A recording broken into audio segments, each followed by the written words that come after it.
Hello, Milling's TV Fan. This is Milling po. Kamusta po sila? Ano pong inyong ginagawa? Kung saan po kayong parte ng mundo, sana ay nasa mabuti silang kalagayan.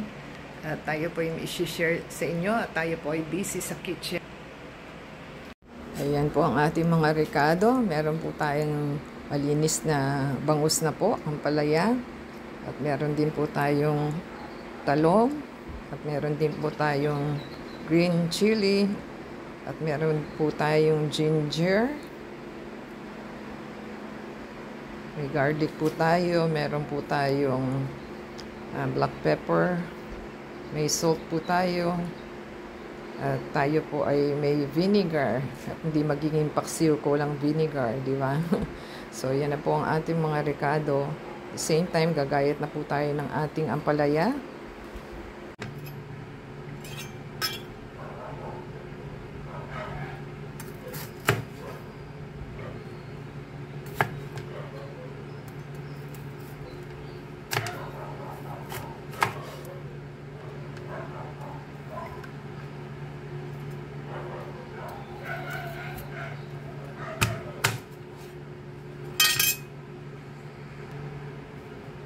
Yan, nakapagtabi po tayo ng ating seeds ng ampalaya.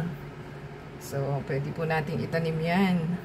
At paarawan po muna bago nyo itanim. So, gawin lang po natin ganito ang ating ampalaya.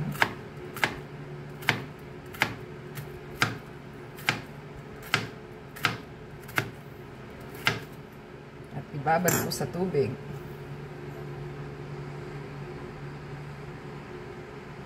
Ayan na po yung ating ampalaya na ginayat. Depende po sa gusto nyong cut size. So, bite size lang po yung akin. At lalagyan po natin ng salt.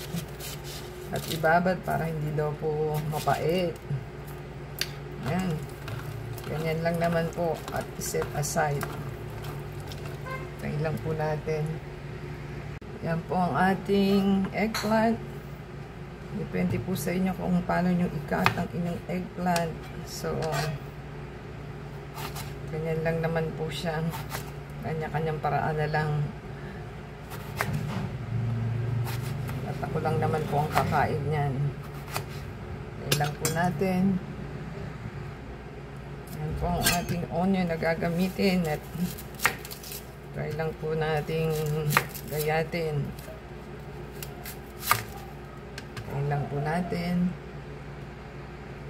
Yan na po ang ating onion. At ilagay na po natin ng ating mga rekado sa ating gagamitin. So, pwesto na po natin sila. Hugasan na po natin sa asinian. At isang maliit na medium lang po ito. At ihulog na po natin ang ating mga rekadong ginayat.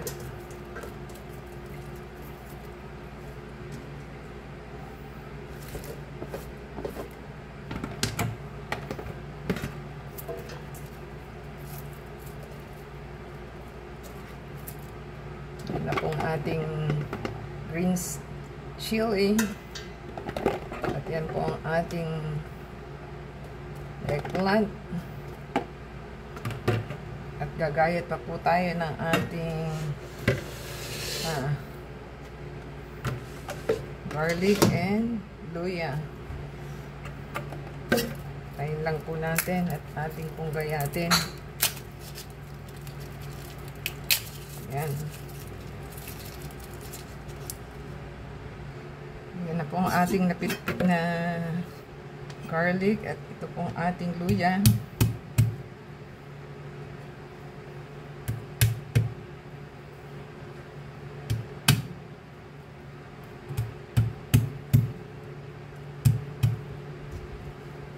So, napitpit na naman po itong ating garlic.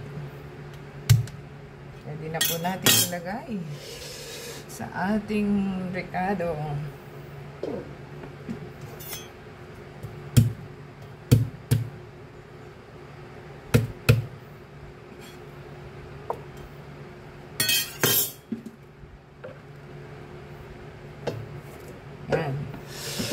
na lang po mamaya ang ating ampalaya. So, hintayin lang po natin.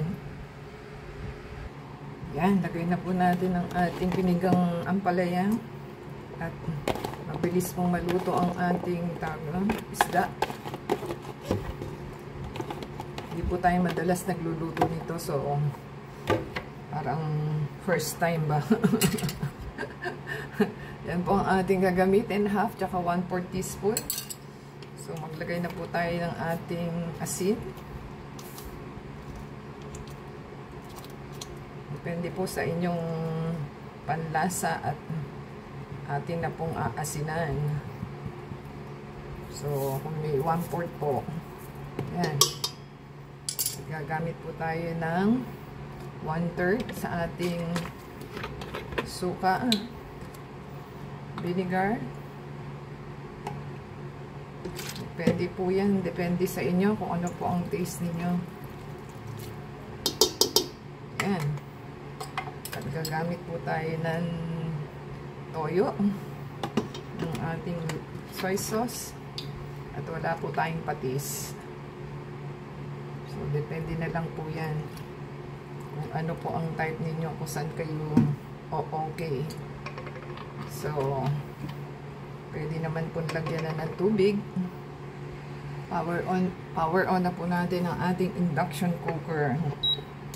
At hayaan po natin kumulo ang ating suka. At saka po natin lagyan ng isang tubig.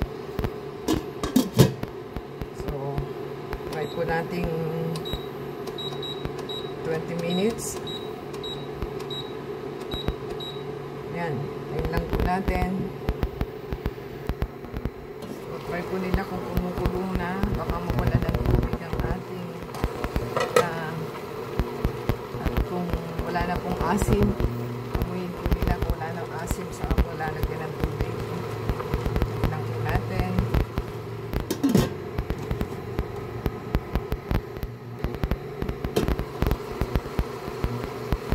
So, lagyan po natin ng laurel.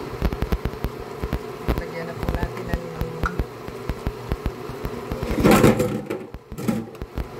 tubig.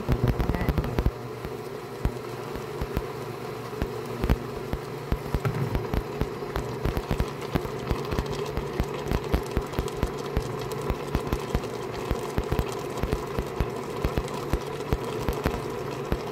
Lagyan natin ng dalawa.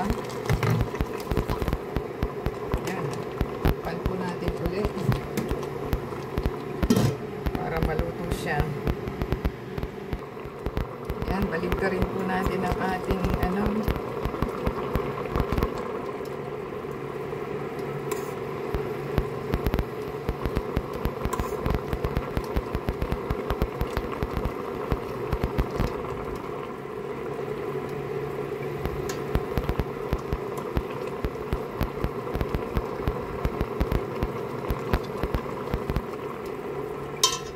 hindi siya mababaligtad pero nabaligtad na po natin ang ating gulay. So yan, hintayin lang po natin.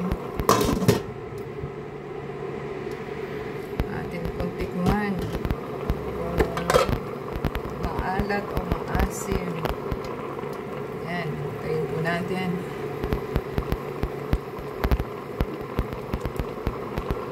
Tingnan pa po sa alat.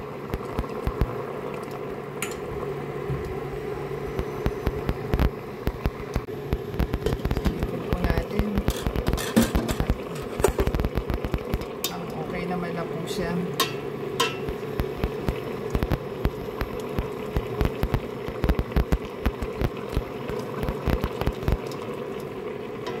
Konti na lang po at tapusin natin yung 5 minutes. Yan. So, ready na po ito. Hindi na po natin tatapusan ng 20 minutes. Tayin lang po natin. Ayan na po itsura ng ating paksiw na bangus. So, kung nagustuhan po nila ang ating video for today, give us a thumbs up. Comment down below po sa ating nilutong paksiw na bangus. At yan po ang ating video for today. Support us sa ating channel. Paki-subscribe po and play po yung ating ads and video kung nakarating po sila sa ating pinali na to. And add us sa Facebook, Twitter, TikTok, and Instagram. Until next time po, God bless everyone.